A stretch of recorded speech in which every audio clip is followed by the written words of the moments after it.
그러나 너희가 내 괴로움에 함께 참여하였으니 잘하였도다. 빌립보 사람들아, 너희도 알거니와 복음의 시초에 내가 마게도냐를 떠날 때에 주고받는 내 일에 참여한 교회가 너희 외에 아무도 없었느니라. 데살로니가에 있을 때에도 너희가 한 번뿐 아니라 두 번이나 나 있을 것을 보내었도다. 내가 선물을 구함이 아니요 오직 너희에게 유익하도록 풍성한 열매를 구함이라. 내게는 모든 것이 있고 또 풍부한지라. 에바브로디도 편에 너희가 준 것을 받음으로 내가 풍족하니 이는 받으실 만한 향기로운 제물이요 하나님을 기쁘시게 한 것이라. 나의 하나님이 그리스도 예수 안에서 영광 가운데 그 풍성한 대로 너희 모든 쓸 것을 채우시리라. 하나님 곧 우리 아버지께 세세 무궁하도록 영광을 돌릴지어다. 아멘.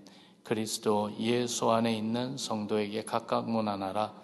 나와 함께 있는 형제들이 너에게 문안하고 모든 성도들이 너에게 문안하되 특히 가이사의 집 사람들 중 몇이니라. 주 예수 그리스도의 은혜가 너희 심령에 있을지어다. 아멘. 새벽 기도 시간마다 빌립보서를 우리가 함께 보고 있는데 오늘 드디어 이제 빌립보서 마지막 부분에 도달했습니다. 오늘 마지막 부분 보니까 18절, 19절에 이런 말씀이 있습니다. 내게는 모든 것이 있고 또 풍부한지라.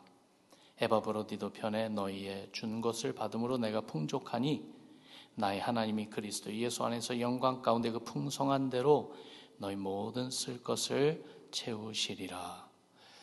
감옥에 있는 바울입니다.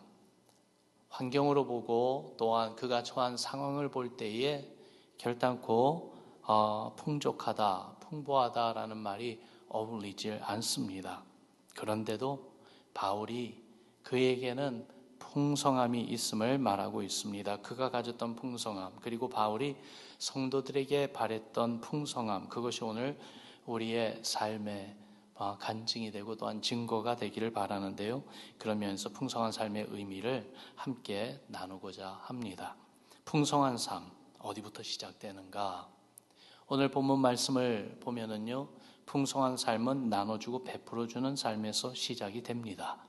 15절과 16절 말씀을 보세요. 빌립보 사람들아, 너희도 알거니와 복음의 시초에 내가 마게도냐를 떠날 때에 주고받는 내 일에 참여한 교회가 너희 외에 아무도 없었느니라. 데살로니가에 있을 때에도 너희가 한 번뿐 아니라 두 번이나 나 있을 것을 보내었도다. 바울은요, 이 복음의 시초부터 복음이 이 유럽에 처음 선포되고 전해지는 그 시작부터 빌립보 교회가 유일하게 바울을 도왔다고 말해 줍니다. 우리가 알듯이 빌립보 교회는 유럽 대륙에서 세워진 첫 번째 교회죠. 거기에서부터 유럽 복음화가 시작이 되었어요. 그러나 잠시 멈추고 생각해 보면은 빌립보 교회가 개척되기 전에 이미 소아시아에 많은 그리스도 주님의 교회들이 있었잖아요. 바울의 사역을 통해서 여러 도시의 교회들이 세워졌었습니다. 그런데 아쉽게도 그 교회들이 이 바울을 돕고 있지는 않았던 것 같습니다. 한쪽으로 생각해 보면은 이해가 돼요. 그럴 수도 있구나. 왜냐하면 요즘처럼 인터넷으로 연락을 쉽게 할 수 있는 그런 상황이 아니잖아요. 그렇기 때문에 바울의 소식을 듣는 것이 쉽지 않았을 것입니다. 또한 각 도시에 있는 교회마다 그 사이즈가 크고 힘이 있는 교회들이 아니었을 거예요. 오히려 열악한 상황에서 믿음을 저버리지 않고 생존하기에 힘쓰는 그러한 모습이었을 것입니다. 그렇다고 바울이 펀레이싱을 하면서요, 교회의 도움을 호소하고 있었던 것도 아니죠. 자비량 전도자였습니다. 텐트 메이커. 그래서 스스로 일을 하며 생활비를 마련하며 복음을 전했던 바울이었습니다. 복음을 전하는 사도의 권위로 마땅히 교회로부터 후원과 그리고 또한 도움을 받는 것이 마땅함에도 불구하고 그렇게 하지 않았습니다. 그 이유는 그리스도의 복음에 아무 장애가 없게 하려 함이라 라고 말하고 있죠. 데살로니가전서 2장 9절에도 보면은요, 우리의 수고하 애쓴 것을 너희가 기억하리니 너희 아무에게도 누를 끼치지 아니하려고 밤과 낮을 일하면서 너희에게 하나님의 복음을 전파하였노라.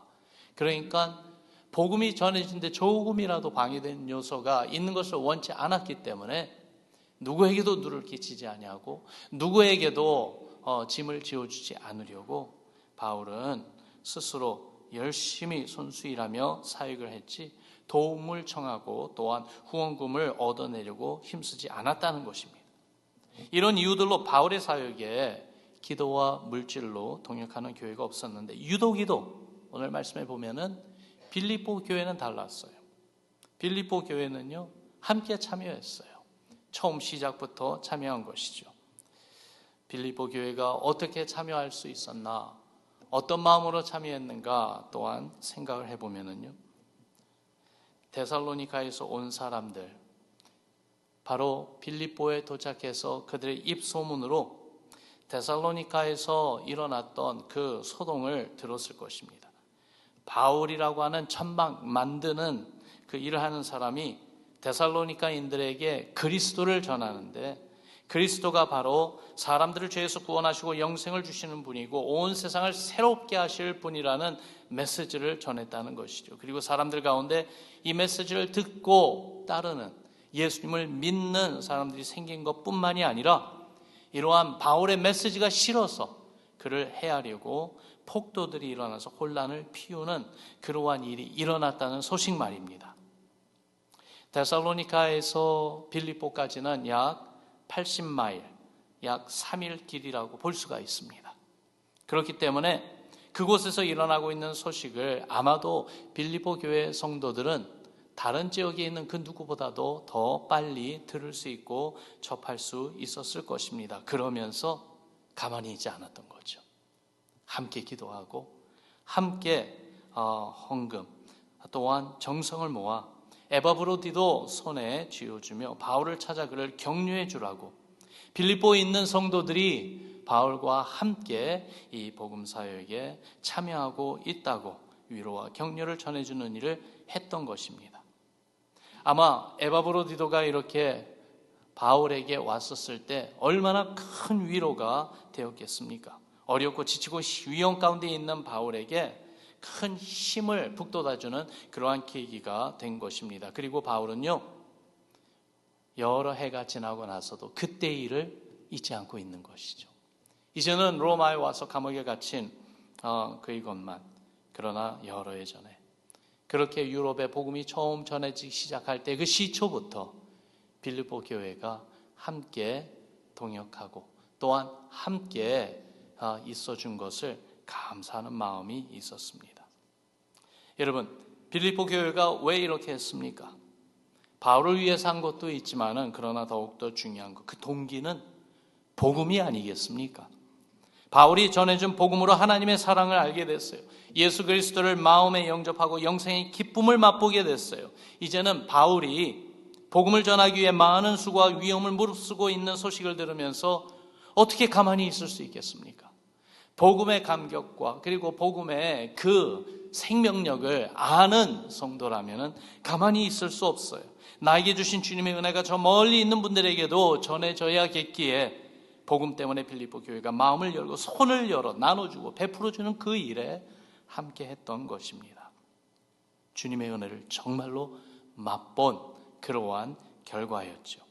그 은혜가 마음 안에 풍성하게 살아있었기 때문에 주님이 우리에게 이렇게 은혜를 풍성하게 주신 것을 알 때 그 은혜를 나눠주고 베풀어 주기를 원했던 것입니다.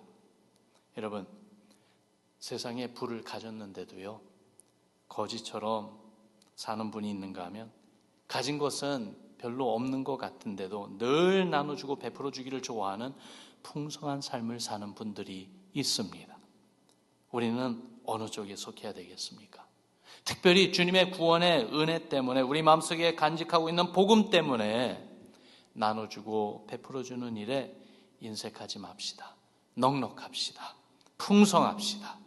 그렇게 나누어주고 베풀어주는 삶, 그 삶을 통하여 주께서 우리에게 주시는 그 풍성함을 맛보는 우리 모두 되기를 바랍니다. 받은 은혜 때문에, 나를 구원하신 그리스도의 복음 때문에 그것이 동기가 되어 정말로 우리의 마음을 열고 손길을 열고 또한 우리 발걸음으로 달려가면서 함께 동참하고 동역하고 함께 이렇게 주께서 주시는 풍성한 은혜를 나누는 우리 교회 되기를, 또한 우리 모두 되기를 주의 이름으로 축원합니다. 풍성한 삶은요, 두 번째로 하나님께 예배하는 삶입니다. 18절 말씀을 보니까요, 18절 말씀 다시 같이 한번 읽어보죠. 시작. 내게는 모든 것이 있고 또 풍부한지라. 에바브로디도 편에 너희의 준 것을 받음으로 내가 풍족하니 이는 받으실 만한 향기로운 제물이요 하나님을 기쁘시게 한 것이라. 하나님이 받으실 만한 향기로운 제물이라. 이 용어는요, 구약에서 하나님께 제사 드릴 때에 쓰이는 그런 용어입니다. 다시 말해서 하나님께 드리는 예배를 가리키는 말이에요. 바울에게 전해준 사랑의 헌금이 바울이 받기 전에 하나님께서 받으신 것이라, 이 말씀이죠. 하나님께 드린 헌신이었어요. 하나님께 드린 헌물이었어요. 우리가 하나님께 드리는 예배 방향이 분명합니다. 그렇죠? 예배의 목적이 뚜렷합니다. 예배는 하나님께 드리는 것입니다.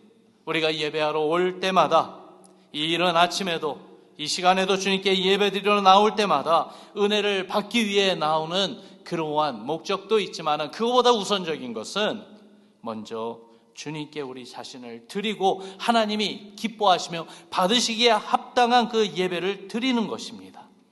그래서 우리가 찬양을 부릅니다.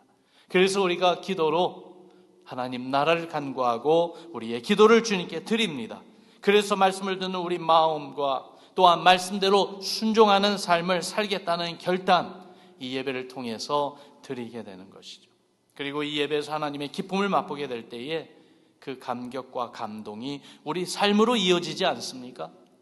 교회에서 성도들과 함께 드린 예배가 가정으로, 직장으로, 사업체로, 우리 개인의 삶의 터전에서 이어지고 거기에서 연상선에서 하나님을 예배하는 모습이 또한 계속 나타나지 않습니까? 주님이 말씀하신 것처럼 하나님의 나라와 하나님의 의를 구하는 삶, 우선순위로 삼는 모습 말입니다. 그래서 불쌍한 이웃을 돌보고 구제하고 봉사하고 섬기고 복음을 전하는 전도자들과 선교사님들을 위하여 기도하고 필요한 것들을 힘 닿는 대로 우리가 모아 보내주는 일, 이러한 일들을 하죠. 이렇게 사는 나의 삶 자체가 하나님께 예배드리는 예배자의 삶이 되는 것이고, 이런 예배자의 삶에 함께 하셔서 그 헌신과 그리고 그 섬김을 받으시는 하나님을 맛보고 체험하는 것, 거기에 기쁨이 있고요, 만족이 있고요, 거기에 풍성함이 있습니다. 마르틴 루터 목사님이 하신 말 가운데 우리가 잘 아는 유명한 말이 있습니다. 코람 데오, 하나님 앞에서라는 말이요. 우리가 하나님 앞에서 하는 것이 무엇이에요? 한마디로 얘기한다면 하나님 앞에서 하는 것은 예배예요. 하나님 되심을 선포하는 것 말입니다. 하나님을 찬양하고 그의 행하신 일을 기뻐하며 주님께 영광 돌리는 예배예요. 그리고 하나님이 기뻐 받으실 만한 예배에는 풍성함이 있습니다. 풍성한 기쁨이 있고 넘치는 은혜가 있고 또한 부족하지 않은 섬김이 있고 또한 풍성한 사랑, 풍성한 믿음이 있습니다. 이런 예배를 드리며 맛보게 될 때에 그 은혜 때문에 은혜를 나눠주고 베풀어주고 싶어하는 그러한 우리 마음이 움직여지지 않습니까? 나 중심의 삶이 예배 가운데 하나님 중심의 삶으로 축이 옮겨지면서 주님의 마음으로 구제하고 섬기는 일 말이에요. 이런 섬김이 주께 드리는 예배의 모습이에요. 마태복음 25장에 보니까 주님께서 말씀하시기를 내가 진실로 너에게 이르노니 너희가 여기 내 형제 중에 지극히 작은 자 하나에게 한 것이 곧 내게 한 것이니라, 그렇게 말씀하고 계세요. 어려운 이웃을 돕는 것, 하물며 어려운 가운데서도 복음을 위하여 수고하고 믿음으로 살아가는 주의 종들, 그리고 또한 그러한 전도자들을 돕는 일, 바로 주님을 위한 것이고 주님께 드리는 것이 주님이 받으실 만한 향기로운 제물, 주님이 기뻐하시는 그러한 삶으로 드려지는 예배의 모습입니다. 사랑하는 성도 여러분, 우리가 예배하는 삶을 매일매일 그리고 매 순간순간 삽시다. 먼저 성도들과 함께 주님께 드리는 예배 가운데 지금 이 시간에도 하나님의 기쁨을 맛보기를 바랍니다. 이 기쁨과 감격이 우리의 삶을 주님이 기뻐하시는 예배자의 삶으로 변화시켜 주실 것입니다. 그리고 주님의 이 기쁨이 풍성한 삶이 되게 해 주실 것입니다. 거기에서 정말로 어떻게 하면 내가 주님께 더 드릴 수 있을까? 어떻게 하면 주님께 무엇을 더 온전히 드릴 수 있을까? 그러한 마음의 소원과 그러한 믿음의 실천으로 이어지게 될 줄로 압니다. 풍성한 삶, 나눠주고 베풀어주는 삶이라고 했어요. 풍성한 삶, 하나님께 예배드리는 삶, 주께 드리는 삶이라고 그랬어요. 그러면서 마지막으로 풍성한 삶은요, 주님이 채워주시는 삶입니다. 19절 말씀 우리 같이 한번 읽어봅시다. 19절 말씀 시작. 나의 하나님이 그리스도 예수 안에서 영광 가운데 그 풍성한 대로 너희 모든 쓸 것을 채우시리라. 아멘. 여러분, 우리 하나님은 부족함이 없으신 분이에요. 믿으시죠? 우리 하나님은요, 풍성한 하나님이세요. 하나님은 못하시는 것이 없으십니다. 모자란 것이 없으십니다. 모든 선한 것, 모든 선한 뜻, 모든 능력과 지혜 소유하신 것이 한마디로 풍성한 그러한 우리 하나님이십니다. 그리고 그 하나님이 무엇보다도 여러분과 저 우리의 아버지이십니다. 20절에 그렇게 말해주고 있지 않습니까? 하나님 곧 우리 아버지께 세세 무궁토록 영광을 돌릴지어다. 아멘. 풍성하신 하나님과 우리의 친밀한 관계를 말해주고 있는 거예요. 우리가 하나님의 자녀들이에요. 육신의 아버지도 자식을 사랑하며 위하는데 우리의 영적 아버지는 하나님 아버지께서 우리를 사랑하시며 위하시는 건 역시 그분의 풍성하신 대로 사랑해 주시고 또한 우리를 돌봐주십니다. 그렇기 때문에 우리의 삶을 당신의 풍성한 대로 채워주신다 이 말씀입니다. 누가복음 6장에 보면은 이런 말씀이 있죠. 주라 그리하면 너희에게 줄 것이니 곧 후히 되어 누르고 흔들어 넘치도록 하여 너희에게 안겨주리라 그랬어요. 또한 고린도후서 9장 8절에도 보니까 하나님이 능히 모든 은혜를 너에게 넘치게 하시리니 이는 너희로 모든 일에 항상 모든 것이 넉넉하여 모든 착한 일을 넘치게 하게 하려 하심이라. 얼마나 좋습니까? 풍성하신 하나님이요 정말로 우리의 삶을 풍성하게 하셔서 무엇을 위해서요? 어떤 목적을 위해서요? 모든 착한 일을 풍성하게 하시는 그러한 주의 뜻을 이루기 위하여 우리의 필요만이 아니라 넉넉함으로 우리의 삶을 공급해 주시고 채워주신다는 약속의 말씀이에요. 우리가 같이 읽었던 19절 말씀도 다시 보면은 나의 하나님이 그리스도 예수 안에서 영광 가운데 그 풍성한 대로 너희 모든 쓸 것을 채우시리라 그랬어요.